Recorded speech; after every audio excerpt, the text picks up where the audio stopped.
जी, आज की video revenge of others के एपिसोड 3 पर है। चैनल पर नए हैं जी तो चैनल को सब्सक्राइब कर लें। चलें स्टार्ट करते हैं। लास्ट एपिसोड में हमने देखा था कि किस तरह सो ह्यून जंग ह्योन को अच्छे से सबक सिखा के वहाँ से भाग जाता है और कुछ स्टूडेंट्स उसको भागते हुए देख भी लेते हैं। उसके बाद जैसे ही सो ह्यून अपना निकाब उतारता है तो वो सामने से एक स्कूटर को आता हुआ देखता है और वो स्कूटर और किसी की नहीं बल्कि चैनमी की होती है। और यहाँ पर सो ह्यून चैनमी को देखकर घबरा जाता है। वहीं पर चैनमी सो ह्यून से पूछती है कि तुम यहाँ क्या कर रहे हो। तभी सो ह्यून उसको बताता है कि मेरी बाइक भी यहीं पर पार्क हुई हुई है, इसलिए मैं उसे लेने आया था।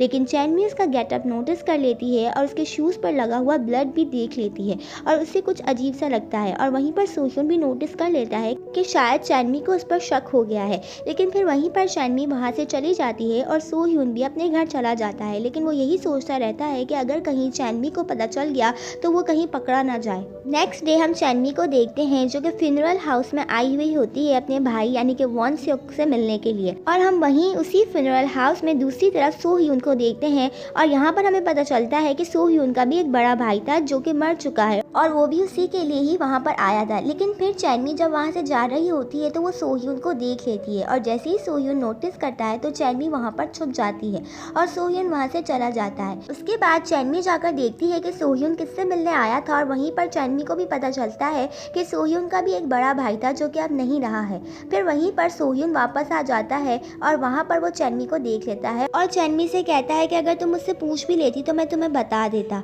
वहीं पर चैनमी भी उसे वॉन स्योक के बारे में बताती है और उसे बताती है कि ये मेरा ट्विन ब्रदर था जो कि मर चुका है, जिसे सुनकर सो ह्यून बहुत शॉक हो जाता है। उसके बाद चैनमी सो ह्यून को पूरी बात बताती है कि किस तरह वो यहाँ पर ट्रांसफर हुई उस बंदे को ढूंढने के लिए जिसने वॉन स्योक को मारा है। और यहाँ पर चैनमी सो ह्यून से कहती है कि तुम प्लीज़ किसी को इस बारे में मत बताना। उसके बाद सो ह्यून भी उसको बताता है कि मेरा बड़ा भाई भी स्कूल में बहुत ज़्यादा बुली हुआ करता था। शुरू में तो वो अपने लिए स्टैंड लेता था और अपने बुली से मुकाबला भी करता था, लेकिन फिर जब उसके बाद कोई आसरा नहीं बचा तो वो कुछ नहीं कर पाता था और एक दिन इसी तरह वो छत से कूद गया, जिसके बाद से मॉम भी बीमार रहने लगी। और यहीं पर चैनमी को ये बातें सुनकर बहुत बुरा लगता है और वो सो ह्यून को कंफर्ट करती है।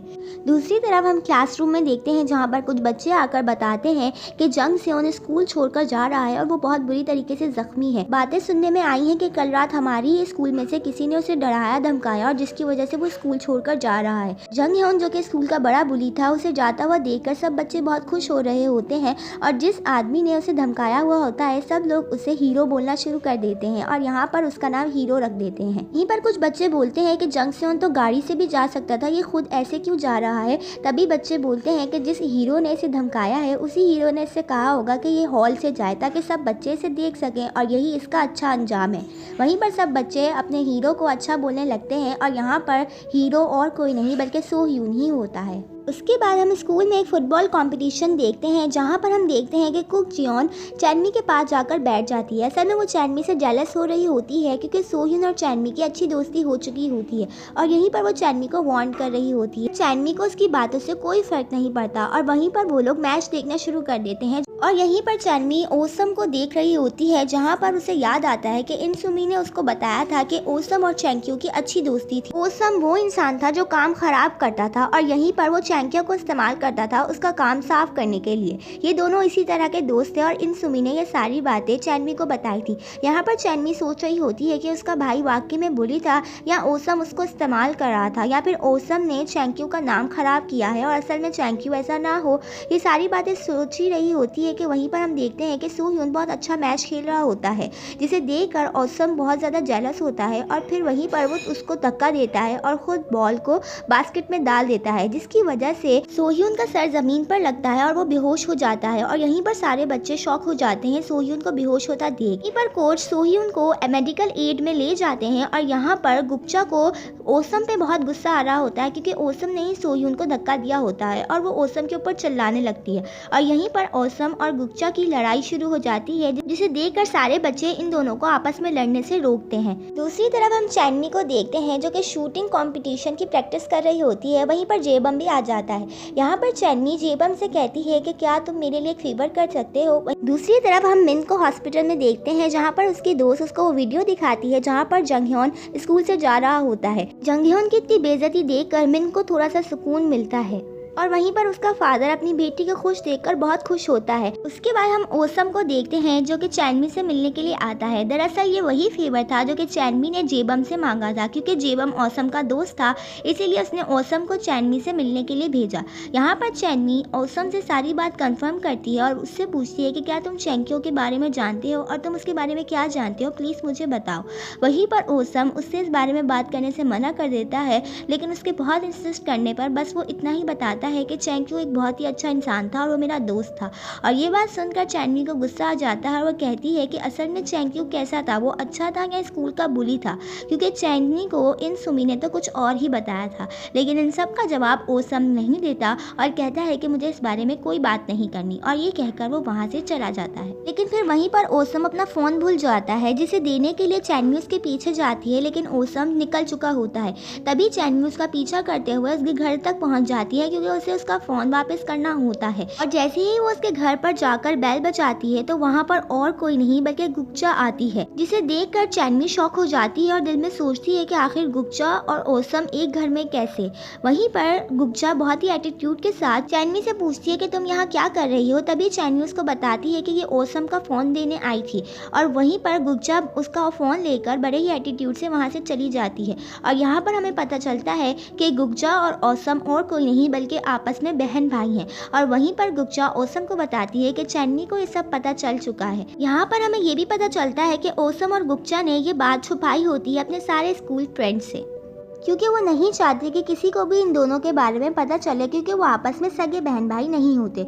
दूसरी तरफ हम तेहो और मिन के फादर को देखते हैं, जहाँ पर मिन का फादर तेहो को कुछ पैसे देता है और कहता है कि उस हीरो को थैंक्स बोलना जिसने जंग ह्योन को स्कूल में से निकालने में मदद की। वहीं पर तेहो उनसे पैसे ले लेती है और फिर चुपके से उस जगह पर जाती है जहाँ पे सोह्यून पार्ट टाइम जॉब करता है, और सोह्यून के लॉकर में वो पैसे रख देती है, और ये बात सोह्यून भी देख लेता है। नेक्स्ट डे हम देखते हैं कि जब चैनमी स्कूल आती है और अपनी बाइक पार्क करती है तो वहाँ पर ओसम उसका वेट कर रहा होता है। यहाँ पर ओसम चैनमी से बोलता है कि तुम्हें पता चल गया है कि मैं और गोक्चा बहन भाई हैं, और मैं चाहता हूँ कि तुम ये बात किसी को भी स्कूल में मत बताओ, क्योंकि हम इसे कॉन्फिडेंशियल ही रखना चाहते हैं। जिसे सुनकर चैनमी बोलती है तुम फिक्र मत करो, मैं किसी को भी ये नहीं बताऊंगी। दूसरी तरफ हम जंगसेओन को देखते हैं जो कि डिटेक्टिव्स के साथ स्कूल में आता है, क्योंकि वो कल्प्रिट को पकड़ना चाहता है। यहीं पर हम देखते हैं कि स्कूल के सारे बच्चे जंगसेओन को यहाँ पर देखकर बहुत नाराज़ होते हैं और कहते हैं कि तुम यहाँ से चले जाओ, तुम्हें यहाँ नहीं आना चाहिए, हम अपने हीरो को पकड़ने नहीं देंगे। यहीं पर जब डिटेक्टिव सारे कैमरास की चेकिंग करते हैं तो उन्हें वो कैमरा रिकॉर्डिंग मिलती है जहां पर चैनमी की बाइक है और वो एकदम से किसी को देखकर रुक गई है, और डिटेक्टिव्स को लगता है कि शायद चैनमी उसी कल्प्रिट को देखकर रुक गई हो, और या शायद वो किसी को जानती हो, इसीलिए डिटेक्टिव्स चैनमी से मिलने के लिए जाते हैं। दूसरी तरफ हम चैनमी को उसके क्लासमेट्स के साथ देखते हैं जहाँ पर सब बातें कर रहे होते हैं कि हो सकता है वॉनसेओक का मर्डर भी उसी इंसान ने किया हो जिसने जंगसेओन के साथ ये सब कुछ किया है। वाकई में वो बहुत ही ज़्यादा हिम्मत वाला है। और ये सारी बातें सुनकर चैनमी सोच में पड़ जाती है और उसे इनसुमी की बातें याद आने लगती हैं, जहाँ पर उसने कहा था कि वॉनसेओक एक बुली था। यहीं पर चैनमी सोचने लगती है कि जंगसेओन भी एक बुली था, इसीलिए उसके साथ ये सब कुछ उस इंसान ने किया, और वॉनसेओक इनसुमी के मुताबिक भी एक बुली था। तो क्या हो सकता है कि उसी इंसान नहीं वॉनसेओक का मर्डर किया हो। अभी वो सब ये सोच ही रही होती है कि उसकी नज़र सोह्यून पे पड़ती है और उसे याद आता है कि जिस दिन जंगसेओन के साथ ये सब कुछ हुआ था तो वहाँ पर सोह्यून भी उसे मिला था और उसके जूतों के ऊपर कुछ ब्लड स्टेन्स भी थे, इसीलिए उसे सोह्यून सस्पिशियस लगता है। इसीलिए वो सोह्यून के घर का पता करती है और चुपके से उसकी गैर मौजूदगी में उसके घर पर चली जाती है, और फिर वहाँ पर वो वही जूते ढूंढने लगती है जिसके ऊपर ब्लड के स्टेन्स थे, और उसे वो जूते मिल भी जाते हैं। और जैसे ही वो जूते अपने बैग में रखकर वहाँ से निकल रही होती है तभी वहाँ पर सोह्यून भी पहुँच जाता है, और जैसे ही सोह्यून दरवाज़ा खोलने लगता है तो वहाँ पर उसे उसकी कैट नज़र आती है और फिर वो उस कैट के पास चला जाता है। और यहीं पर चैनमी को भी पता चल जाता है कि सोह्यून आ गया है, लेकिन वहीं पर सोह्यून के सर में अचानक से बहुत शदीद दर्द हो जाता है और वहीं पर उसकी नोज़ से भी ब्लड निकलने लगता है, जिसकी वजह से वो ब्लड उसके जूतों पर गिर जाता है। यहाँ पर चैनमी सोचती है कि शायद उस दिन भी ऐसा ही हुआ हो और शायद सोह्यून की बीमारी की वजह से उसके नाक से जो ब्लड निकला हो वो उसके जूतों पर गिर गया हो, लेकिन फिर भी वो जूते लेकर वहाँ से छुपके से भाग जाती है। और जब सोह्यून को पता चलता है कि उसके पीछे से कोई गुजरा है, तभी वो छत से देखता है तो वो देख लेता है कि चैनमी ही वहाँ से निकली है। तभी वो फौरन से अपने जूते चेक करता है, क्योंकि उसे पहले से ही चैनमी पर शक था, तो उसके जूते वहाँ नहीं होते और उसे पता चल जाता है कि चैनमी ही उसके जूते लेकर गई। उसके बाद जब चैनमी अपने घर पर जाती है तो वहाँ पर वो डिटेक्टिव्स को देखती है जो कि चैनमी का वेट कर रहे होते हैं। और यहाँ पर डिटेक्टिव्स चैनमी को वो वीडियो रिकॉर्डिंग दिखाते हैं जिसमें उसकी बाइक होती है और उससे पूछते हैं कि उस दिन तुम किससे मिली थी, क्योंकि हमें कल्प्रिट का शक है कि कल्प्रिट वहाँ पर हो। तभी चैनमी उनको बताती है कि हाँ, ये मेरी ही बाइक है और मैं उस दिन सोह्यून से मिली थी। उसके बाद हम सोह्यून को बाउलिंग क्लब में देखते हैं, जहाँ पर डिटेक्टिव्स पहुँच जाते हैं और कहते हैं कि सोह्यून, हमें तुमसे कुछ बात करनी है।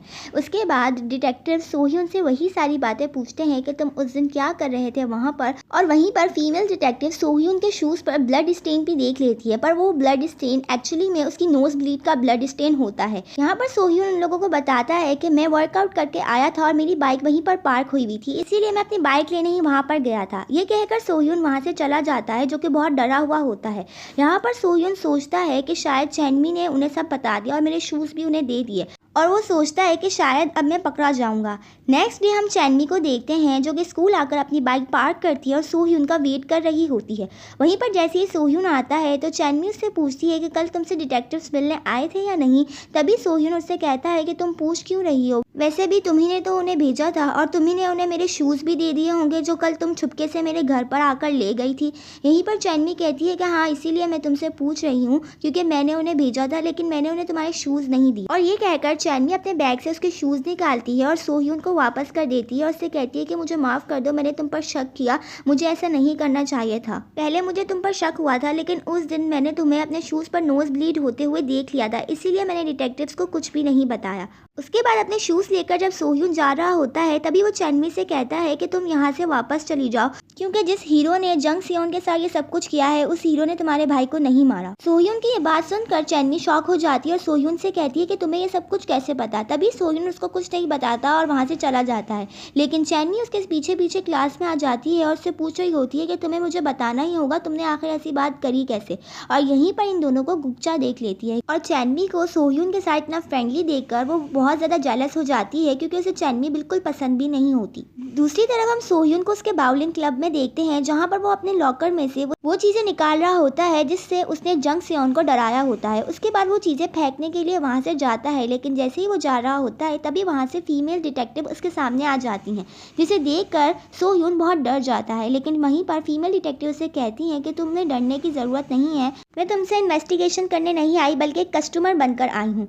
यहाँ पर सोह्यून देखता है कि उस फीमेल डिटेक्टिव का हस्बैंड और कोई नहीं बल्कि वही डॉक्टर होता है जिससे सोह्यून का इलाज चल रहा होता है, और ये देखकर सोह्यून डर जाता है कि कहीं वो डॉक्टर फीमेल डिटेक्टिव को सब बता ना दे। नेक्स्ट डे हम चैनमी को देखते हैं जो कि स्कूल आके अपना लॉकर खोलती है। तभी वो वहाँ पर एक नोटिस देखती है जिसमें लिखा होता है, चैनमी अगर तुम कुछ जानना चाहती हो तो ऑडिटोरियम आ जाओ। चैनमी बहुत ज़्यादा कंफ्यूज हो जाती है, लेकिन फिर भी वो ऑडिटोरियम चली जाती है जहाँ पर कोई भी नहीं होता। ऑडिटोरियम में जाकर चैनमी रेड कर्टेन्स हटाकर देखती है कि किसने उसे बुलाया है, लेकिन वहाँ कोई नहीं होता।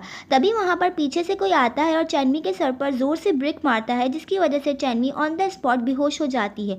और वहीं पर वो इंसान चैनमी का फ़ोन उसके फिंगरप्रिंट से अनलॉक करता है। उसके बाद हम देखते हैं कि चैनमी की आंख एक हॉस्पिटल में खुलती है और उसके सामने जेबम होता है।